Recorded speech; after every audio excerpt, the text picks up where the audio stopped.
Forgotten what my question was. No, I remember your question. Okay. The answer won't bear any resemblance to whether it was answered straight away or after a 5-minute gap. Put that in the fucking B-roll.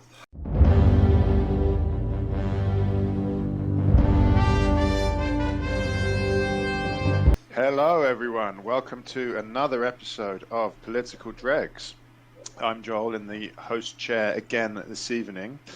We are joined by, this evening, a very special guest, Daniel Cremin, who is a Conservative Party activist and a keen contributor to several vibrant Conservative Party forums on Facebook and social media. Hello, Daniel.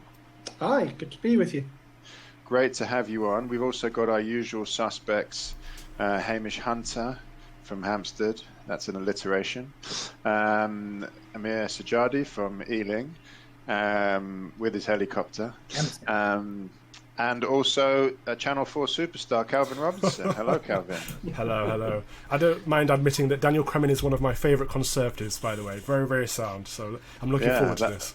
That's an exalted. That's praise indeed, and he's certainly going to be a lot more effective than that ridiculous Labour MP who you absolutely owned in that segment there on live TV in front of the whole nation. What an idiot! The whole nation, about 4 people. Well, watching 4 A little generous there, yeah. Okay, the whole of Hampstead then we're watching. Yeah. I think she said that coronavirus is the fault of Black Lives Matter and that statues are falling down because of bad education. I don't know. I didn't catch the gist of what she was trying to say. What an idiot! Yeah. I mean, my God, that is symptomatic of the appalling state that we're in. With this whole situation, Labour MPs complaining that the government have, black Labour MPs complaining that the government have brought out, a commission to look into racial inequality as if that's a bad thing, claiming that they haven't been given enough guidance when all they give is guidance, and then just a thoroughly disingenuous attitude. That introduction, yeah, it's good to be with you, and I definitely look forward to the conversation. Did you want some initial thoughts on particularly last weekend and a couple of weekends? Well, look, I mean, both are linked. I mean, essentially, do you feel that there is going to be a lingering resentment from the perceived disparity in policing? Because essentially the police showed that they can control areas last weekend when they want to. They can lock down Whitehall when they want to. And they did so, but they obviously did not do so the week before. And I know you and I, Daniel, have had several discussions about whether the Conservatives are really the party of law and order and why that's not the case. I know as a former Labour man, the Home Secretary such as John Reid would certainly not have stood for the nonsense that we saw the weekend before.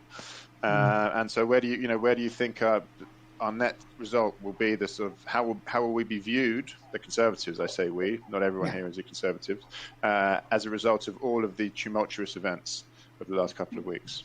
Got you. Okay, well, thanks again for having me on. My opening gambit would be absolutely, I think there's absolutely going to be, I'm not sure about lingering resentment. I think what there is the best way I would categorise it is there's a real question mark in the mindset, I imagine, of a lot of Conservative voters right now about exactly the nature of the government that they elected and where it stands on law and order and where it stands on conservatism in many respects.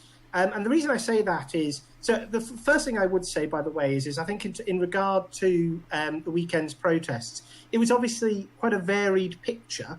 And what you did have were different sort of groups, different cohorts in and around Westminster and Whitehall. And obviously there were some elements that I believe the Home Secretary in particular described, probably in fairness, as, racial thuggery being on display there, some of the attacks on the police, absolutely disgraceful. But what you also saw was, a whole set of veterans, in uniform and so forth, who behaved pretty peacefully on the day.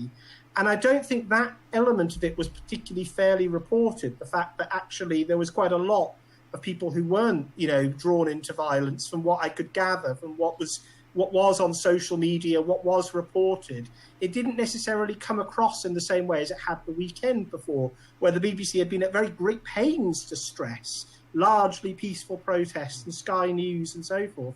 I remember vividly on the evening of Saturday, I think it was Saturday, when the BBC was reporting this, it was kind of the intonation was there had been some peaceful protesting, and I think that was quite noticeable difference. It was definitely there. Now, what I would say about it is that the nature of those protests were quite different. The size of the crowds would have been very different.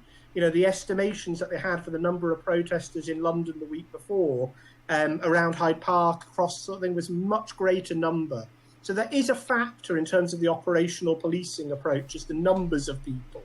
But even taking that into account, I think there is a question mark at the moment for both weekends and for going forward about when it comes to statues in other parts of the country, about what exactly is the role of the police, what is the Conservative government's role in this, and is it really credible? And I think I have seen some Conservatives trying to do this, trying to sort of buck pass a bit on Met policing in particular. To the Mayor of London and on to Cressida Dick and saying, well, it's all a local matter. It just doesn't wash with Conservative voters around the country, I think. I totally agree with that. I think that's a brilliant point. And this was a national disgrace, what happened the weekend before, and it reflected poorly on our national stature to see police running away from scumbag protesters. And I think that's caused us a lot of damage. I will say one thing and then bring in Amir, because I know he's got some interesting points. I know it was panned, the covering up of the Churchill statue, but I do think under the circumstances, it was actually probably the right thing to do. It was just too late. It was done a week too late. So I know that we've seen several MPs, Amir, complaining about this now on Twitter and such as Greg Hands. What do you think about that? I know you've got some views. Well, I saw a tweet this morning, and I was in shock. He wrote, "The continuing boarding up of the Winston Churchill statue in Parliament Square by Sadiq Khan is one of the most shameful things I have seen in 22 years of politics." Who's this? Greg Hands. He goes on to write, "I am with Sean Bailey in getting Winston back on view pronto." And I mean, I was quite shocked because first and foremost, he says this is the most shameful thing he's seen in 22 years. And I was just like thinking to myself, wait, so the Manchester bombing attack wasn't shameful, or terrorist attacks on London Bridge wasn't shameful, or the Grenfell Tower fire, and the fact that there are still towers that are standing with the same kind of cladding which could burn at any moment. That's not shameful. Yeah, I mean, I think the police being on the run the weekend before was pretty shameful as well. This was a sensible measure. It was not ideal, but I mean, I think it was sensible and it did diffuse the pandemic. I mean, what the hell? Well, 40,000 we'll get onto that in a minute. But Calvin, you've just owned this ridiculous Labour MP. I mean, where do you think we are now, sort of net result from the Conservative perspective? How do you think that they've come out of this from the last couple of weeks of disturbances? I think I've always been cautious of this kind of line that the mainstream media is biased, or the BBC is biased, because I think people on the left think that and people on the right think that. But over this past week and a half, we've seen it's been very, very blatant. Like Daniel said, the first weekend it was, these peaceful protests, with 50-odd police officers injured. And this weekend, where people have come out to defend the statues and fight against the vandalism and violence of BLM, we've seen, these far-right thugs are out for violence. It's completely transparent, so I think it's going to open a lot of people's eyes. So that's on the mainstream media front. But on the police as well, like you said, Joel, a few times in your introduction, they can do this when they want to, you said. And that's a good point, because why are they out in force, in riot gear, when people are out to prevent vandalism? Whereas when people went out the week before to kind of have a riot, the police were running away scared. Where's this messaging coming from? Is it from up top? Is it from Cressida? Is it from the Home Office? God, I hope not. Yeah, I just think be consistent. Do it twice. I think one thing I would just jump in though is I think the situation a week or so ago had snowballed pretty quickly towards the mass sort of demonstrations, and I think you'd started to see large gatherings. I think from the sort of Thursday, Friday, you'd started to see more activism, and they weren't perhaps it's with that sort of benefit of hindsight, they might have had a better response. But I do take the point. What I would say about last weekend, though, is I think the Conservatives also need to be quite careful, Conservatives, when they talk about these issues, because there definitely were people there who were absolutely appalled by the events the weekend prior, both in London and certainly in Bristol, with the the kind of mob justice toppling of a statue. It's lawlessness, and that's just not acceptable. And I think people are rightly annoyed by that and want to take a stand against that. However, I think when the Conservatives talk about particularly the last weekend that we just had, we need to recognise that not everybody who was in that square, in Westminster Square, not everybody there is in good faith to defend the statue. Some people were there for violence. Yeah, they were. And violence against another set of protests. That is a fair point, Daniel, but I think take that into consideration as well. I think you're right in saying that, but at the same time, I think we should also say that we predicted this, in that when BLM were going crazy and their protests were turning into riots, we said it's going to trigger the right. It's going to trigger people who, A, want to stop this from happening, but also B, want to come out and have a bit of a rumble with these people. We could have stopped it all, but we didn't.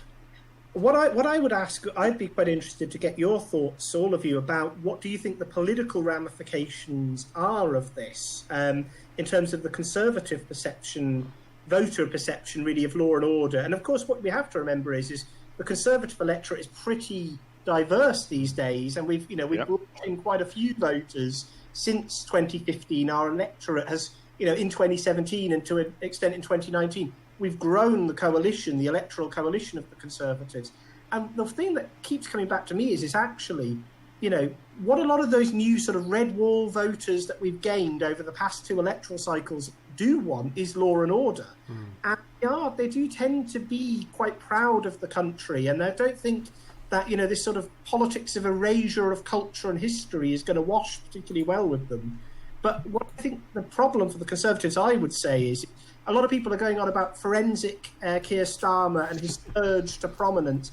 I'm a little sceptical of that. And I think metropolitan Labour kind of values and all of this sort of messaging at the moment may not actually come out that well for them in some of these areas as a result of these dynamics. What I'm far more concerned about as a Conservative is the potential for a resurgence of, the artist formerly known as the Brexit Party on the right. Yeah. If I were Nigel Farage, if I was Alexandra Phillips, if I was Richard Tice, I wouldn't be pushing around. I'd be branding that party right now, going after the common sense sort of dynamic. The sort of radio listener. That's what I'd be doing.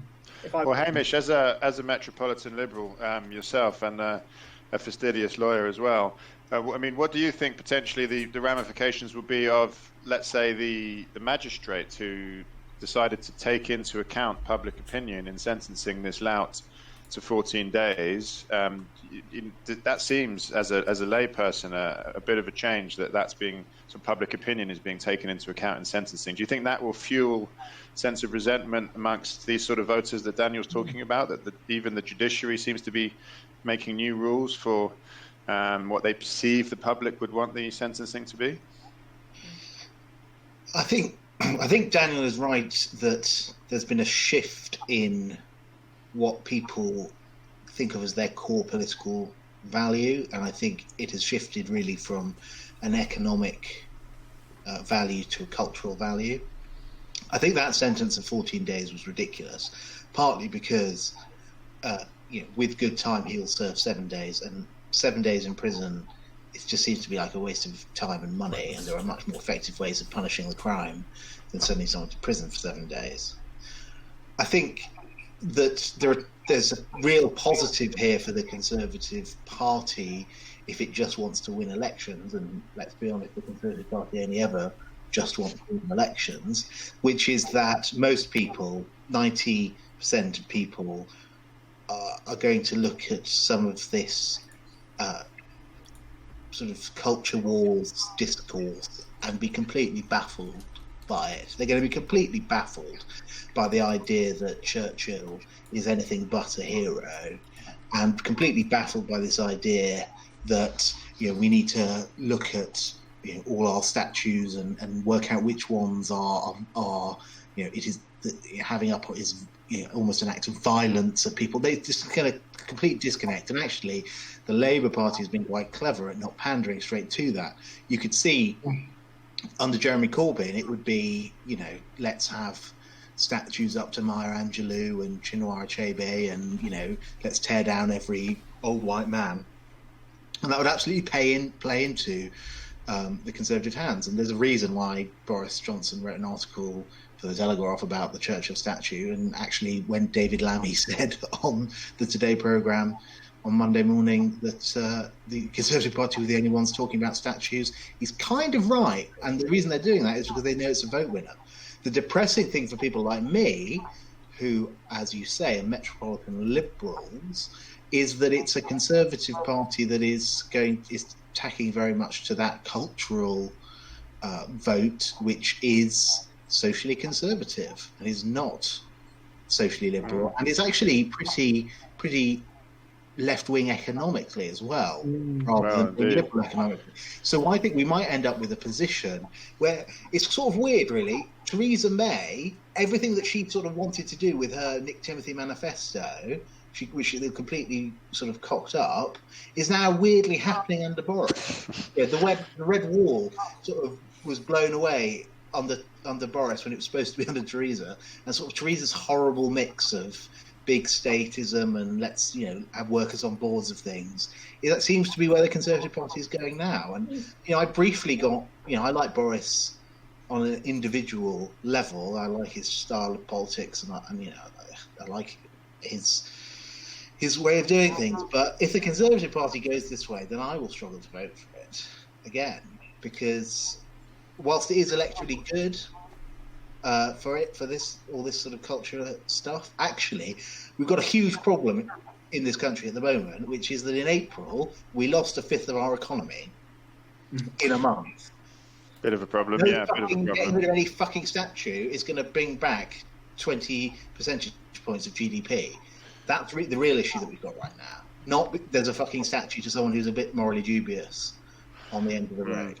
Well, Amir, I mean, we've debated the sort of cultural point with young Trey the other day, and we tried to understand the Labour perspective on this, and try to understand the cultural perspective. We've struggled, to be fair, and what seemed to come out was defunding the police was the answer, and getting rid of some statues was the answer, which we don't really understand. Let's face it, on this show.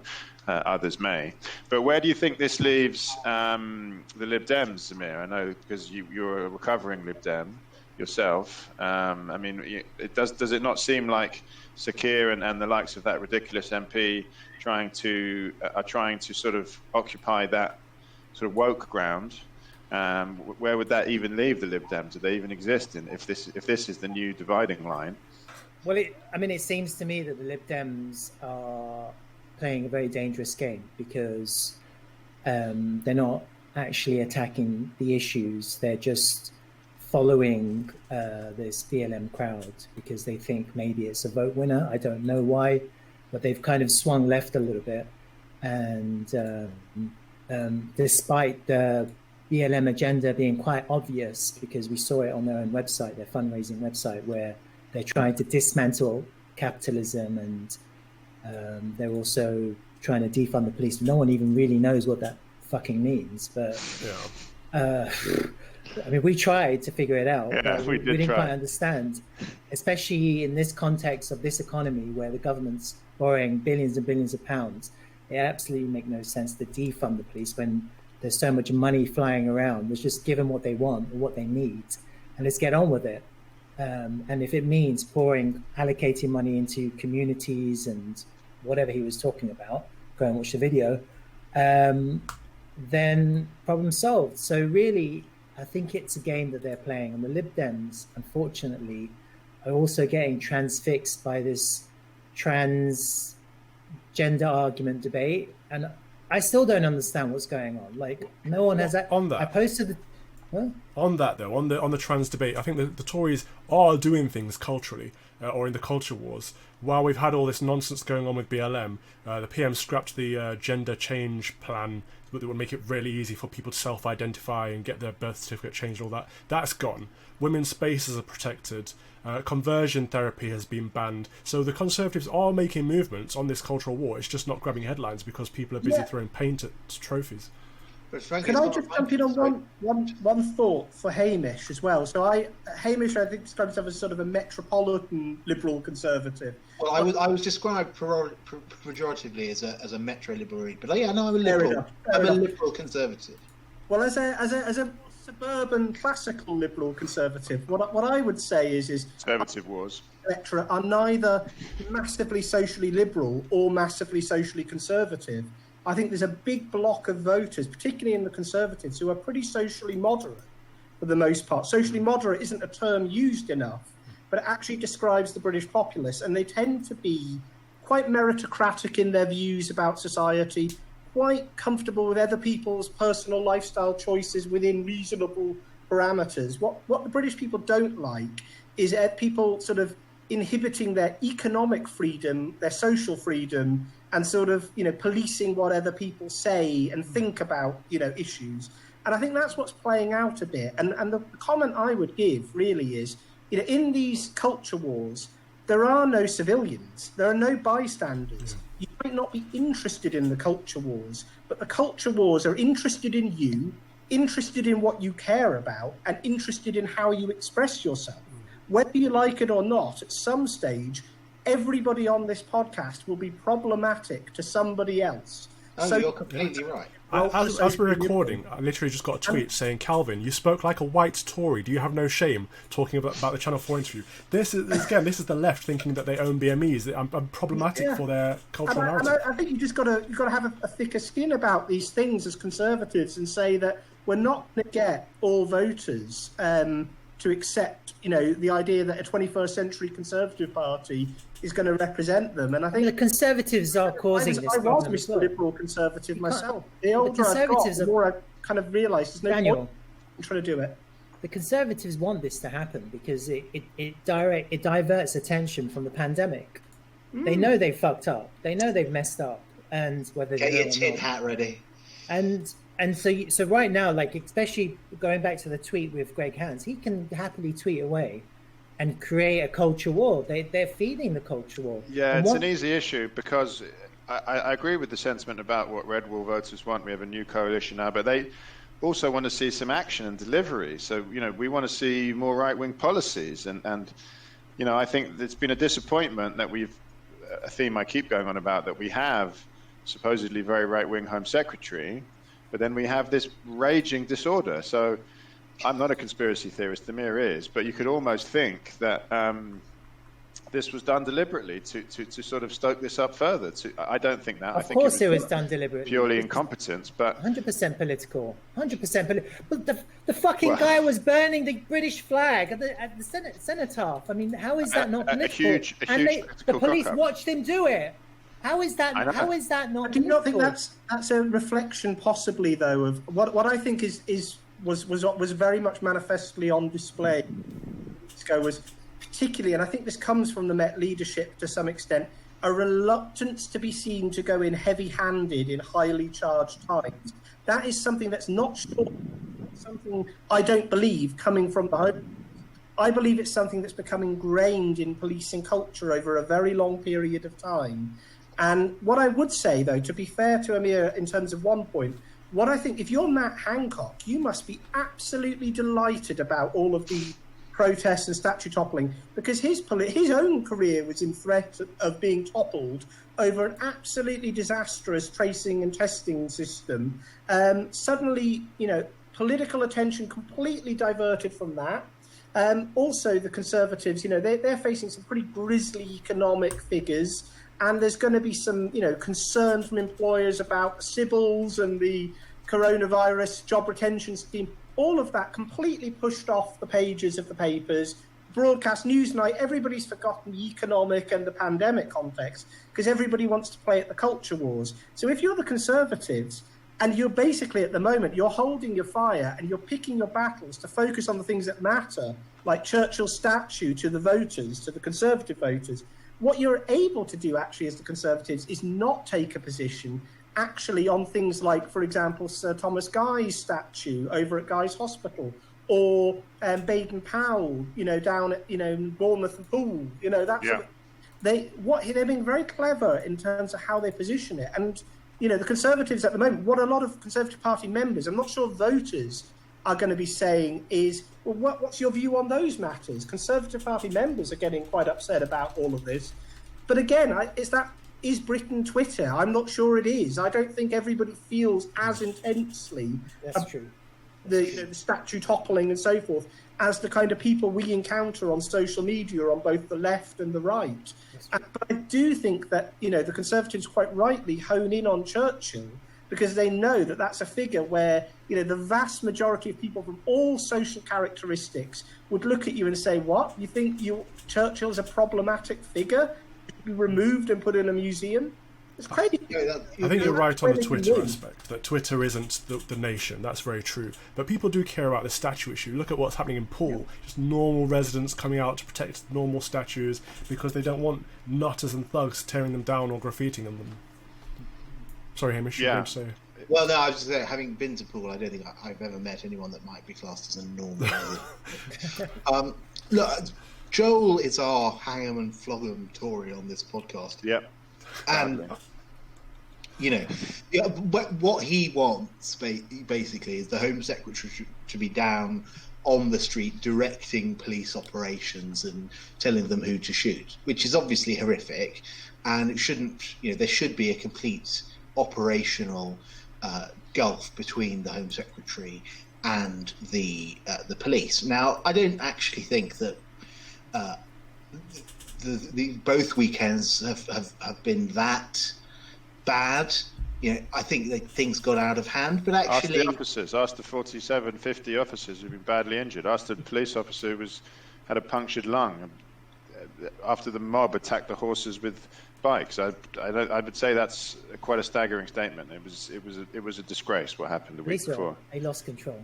They completely lost control. They were running away from left-wing They were chasing him through Hyde Park while the angry mob was spitting at people and telling them to pack up. And then, even worse, look at the example it sets to youngsters. You then see this complete lack of respect for the police. What happened in Hackney, a police officer in a fight with some other thug.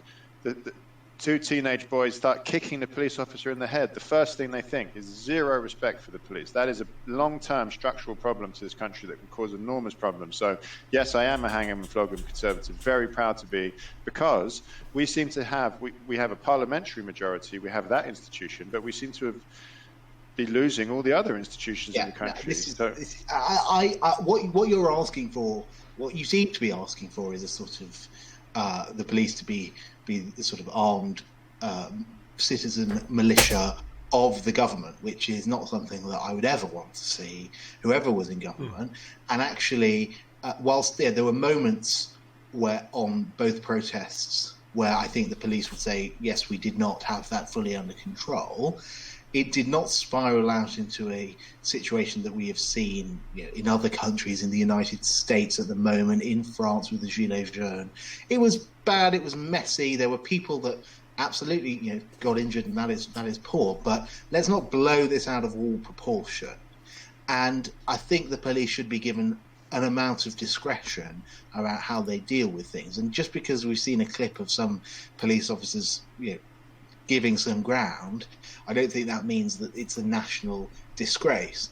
But more importantly than that particular small issue is, I think Amir is right that it is the Conservatives who are pushing this cultural side, because they see they've lost a really good adversary in Jeremy Corbyn. Keir Starmer, interestingly, was the only Labour leader contender not to sign up to a pledge kicking out anyone from the Labour Party who's transphobic. He's not. He immediately said that the way that the Colston statue was removed was disgraceful. He is very canny about these things, and he knows that going down these slightly sort of these sociology black holes, these rabbit holes, isn't going to get him anywhere. What I'm concerned about, just as a sort of final point in this, is that I do think we are missing the wood for the trees.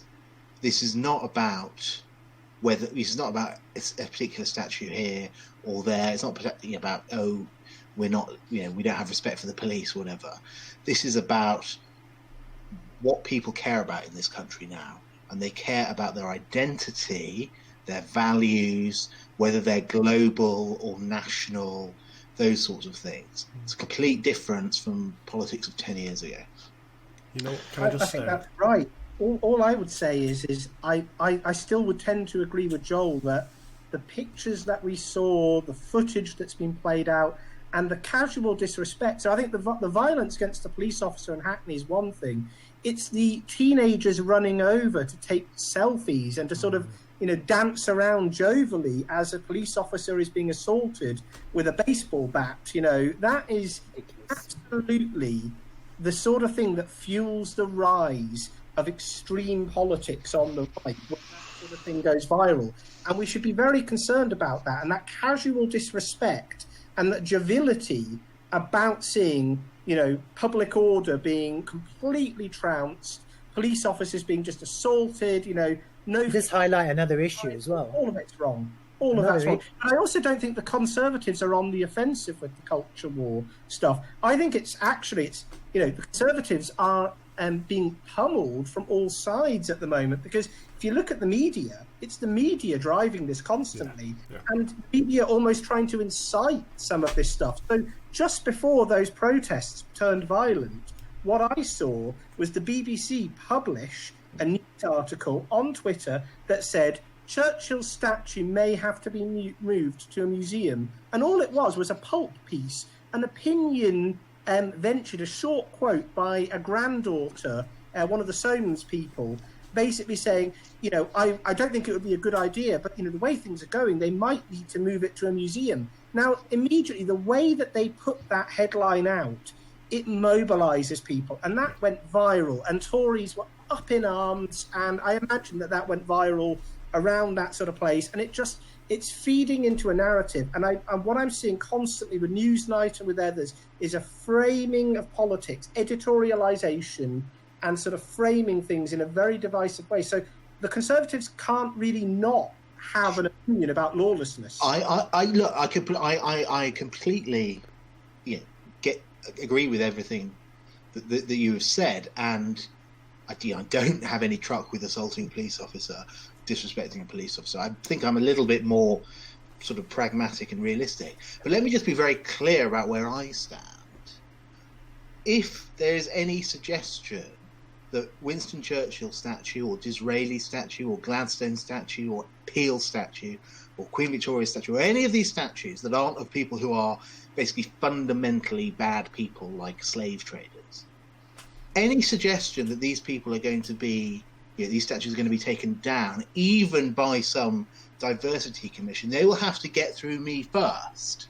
There's absolutely no way that I'm standing for that quietly, because I do care about the fabric of the history and the heritage of this country, and I'm not going to let it be erased by these sort of latter-day Khmer Rouge, year zero cultural Marxists who believe they can sit in judgment on everyone in history because they're not sufficiently woke.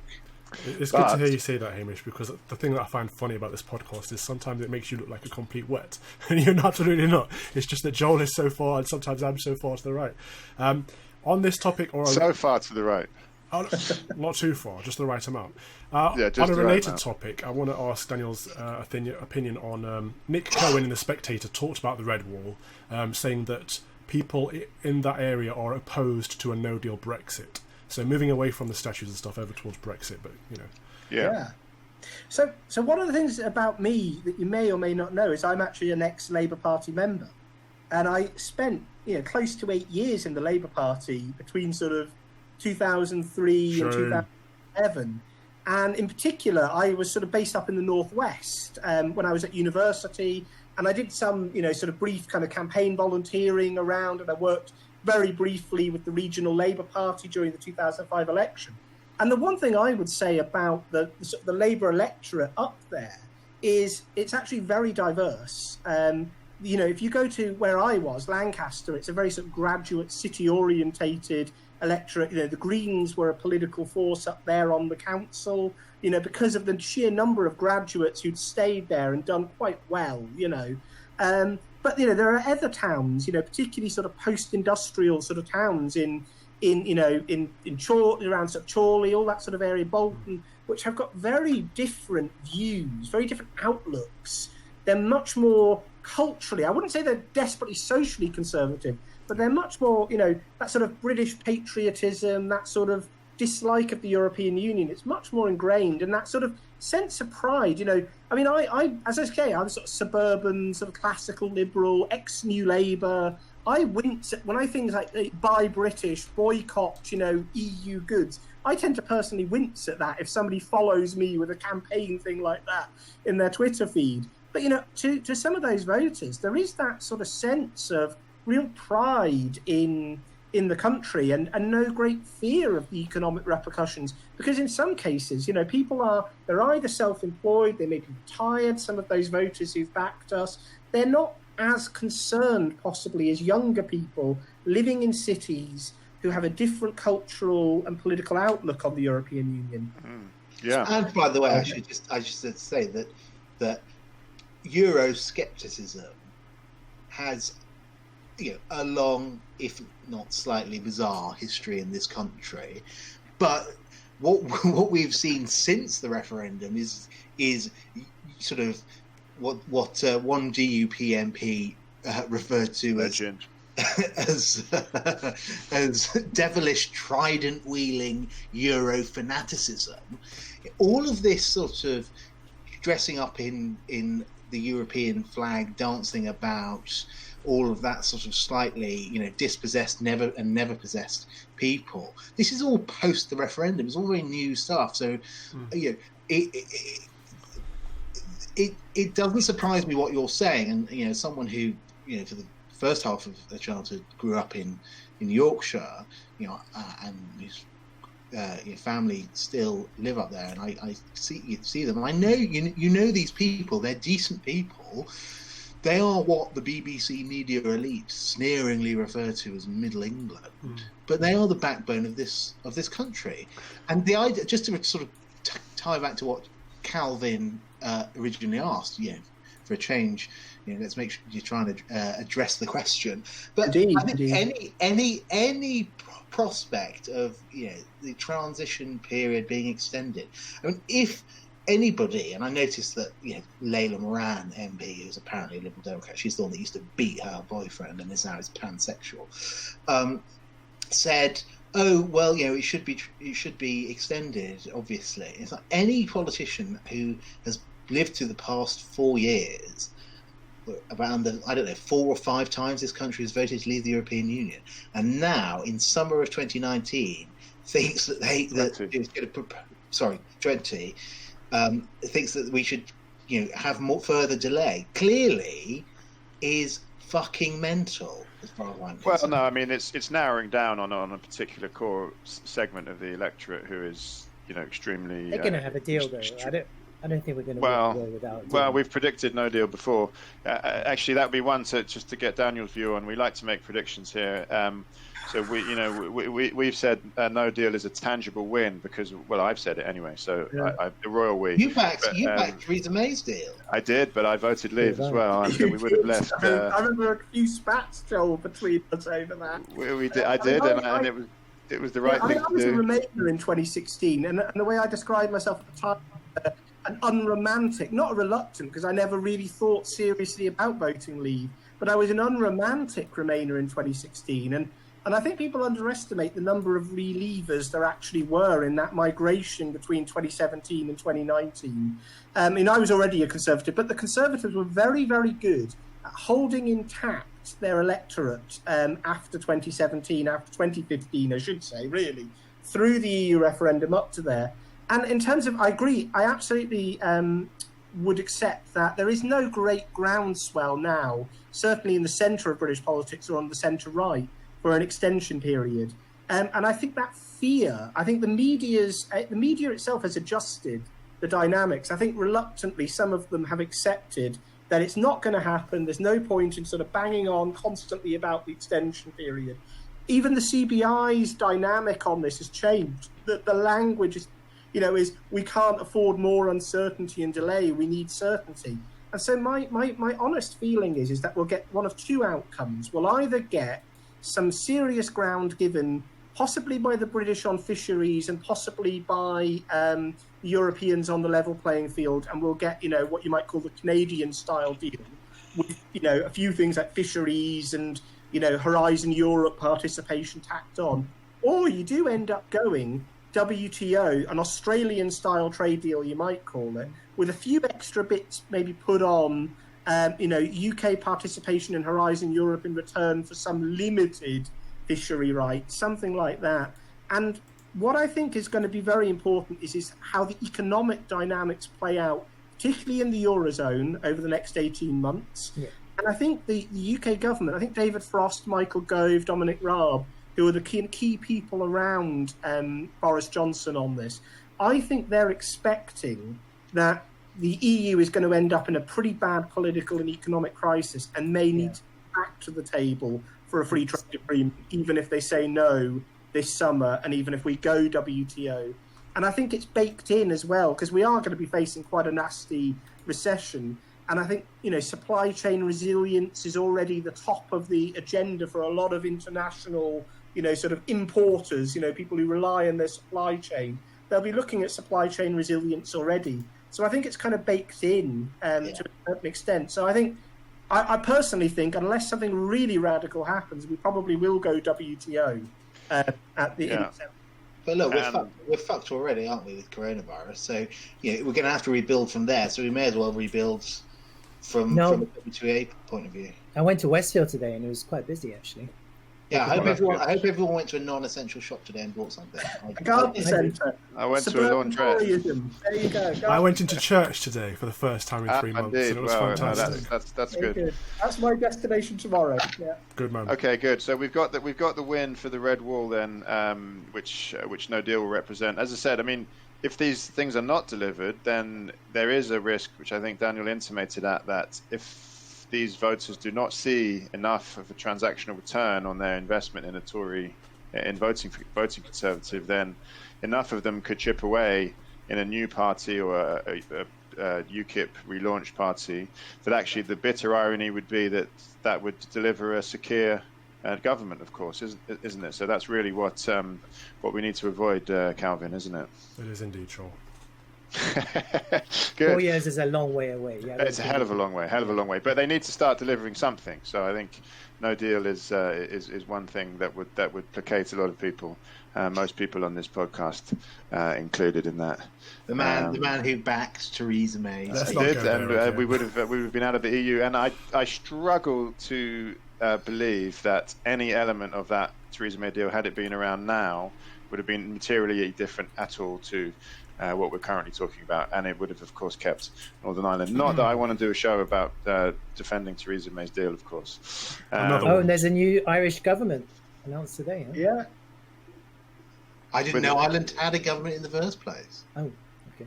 It's like a coalition. Rather, I mean, my parents are Irish, but it was described quite wittily today as democracy hasn't failed in the EU's Irish region. The future across the bloc. The Sinn Féin are the official opposition now. Parties in the centre having to combine, Sinn Féin are the opposition there. They're also the opposition in the UK with their Scottish surrogates, the SNP. So, they're the opposition everywhere. The SNP's lawyers would like to get in touch. Joel's address for service can be found on the internet. Very, very happy to talk about the SNP's appalling record in Scotland, and the way that I think one-party states run by nationalists are not a good thing at all. Wait, so Joel, you need to guide in the 852 from Barcelona into land now, don't you? So we better get. Well, I think we've it's been really great, Daniel, having you on. We've covered statues and the future of the EU, but we would certainly like to have you on again. It'd be great to have you on and add your considerable insight into what a lot of the members are thinking. I know you get a lot of feedback from your Facebook groups, and so that's very useful to hear when we kick things around in our rather irreverent fashion. Well, it's great to have joined you, and certainly a wide range of Conservative voices, schools of affairs.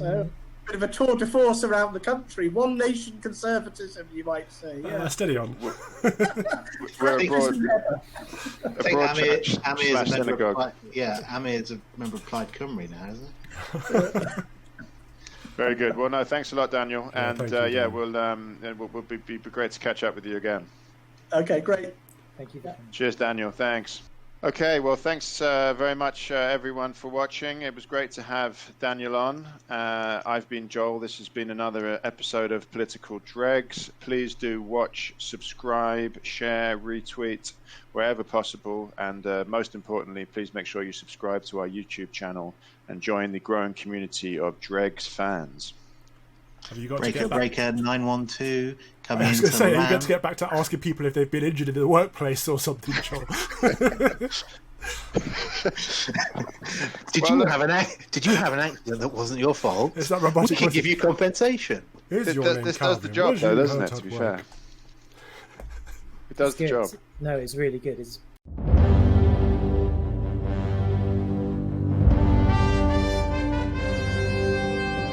So, shall we say hello to some friends of the show? We've been getting some more subscribers, a lot of people commenting on our Facebook page, our YouTube, our InstaSnap, our TokTap, everything, all the social medias and the SMS messages. Amir, have you got anyone to say hello to? Yeah, actually, Chili was watching Calvin on Channel 4 today, and he liked our page. He said what we need to do is we need to get Dregs banners behind our heads so that we can promote the show even more. So shout out to Chili. Is that a name? Oh, and his name is Volodymyr something. Oh, right. Good friend of yours then. Calvin, got a friend, got anyone to say hi to? Yeah, I'm going to do a shout out to a couple of the comments from YouTube. So Nancy Reed and Paul Armstrong. And Paul said, British history was effectively built after the Romans left over 2,000 years ago. What right do a few activists and a minority group have to rewrite it? Good question, Paul. Joel? I would like to give a shout out to George Ciccovanni, who has shared our very popular clip on the removal of statues, where we had our Labour activist Trey as well. That's got over 2,000 views now, so well done, George, for sharing that, and I hope you're also a subscriber. Excellent. And if I don't say hello to Dr. Thurlow at East Anglia University, he'll get very upset with me. Does he sponsor this podcast or something? Hello to Dr. Thurlow. He doesn't even subscribe. Does he not? How rude. I think he watches live. I think he tunes in live. That's weird. There we go. Excellent. Hi, friends. Done. Keep watching.